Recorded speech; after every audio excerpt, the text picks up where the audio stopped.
So anyways, I was up and I was thinking, so I started reading my book, right? And I'm reading Bill Bryson's, I always like to bring a book to introduce to people because I'm a big believer in reading. Read young, keep reading, read through life. I'm reading, I'm reading Bill Bryson's Made in America. Anybody read it? Anybody? Highly recommend it, particularly if you. Of course Angie's read it. Isn't it awesome?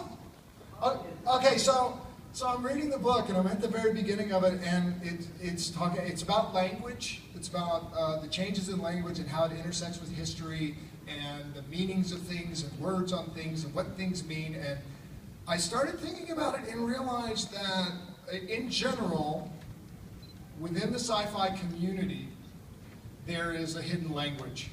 You guys all understand the same kind of language, which is maybe why you gather together in these places, because you understand one another.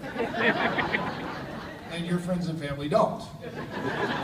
But it transcends into the larger culture. Like, we talk about the dark side. Everybody knows that's a sci-fi reference, but we know. If we talk about My Precious, right? Like, My Precious, you know, even 10 years ago, if you called someone My Precious, they're not going to look at you like, what? Like, if I call my wife My Precious now, she knows that she's actually a dark, evil force. It's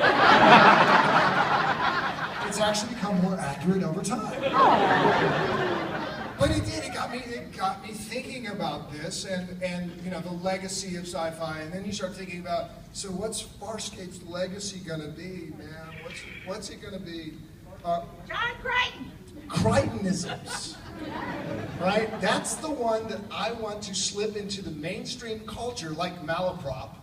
You know, I'm sure it was named after somebody, like America. Like, where did the name America come from? Right? Exactly. So here's a dude who's a merchant. There's a merchant that is on board a ship that's sailing around the Americas. The dude does nothing. He's a passenger on a ship, right? 50 years after he dies, they write a story. They write a story about him, which then a guy who's making a map is looking for a reference because they're calling it something else, and he goes, and the name is America, so it becomes America. And now we wake up hundreds of years later and we say America, and it evokes all of these amazing things, right? I'm sure Michael Crichton is rolling over, you know he's mad about it right now that I want Crichtonism to be the thing.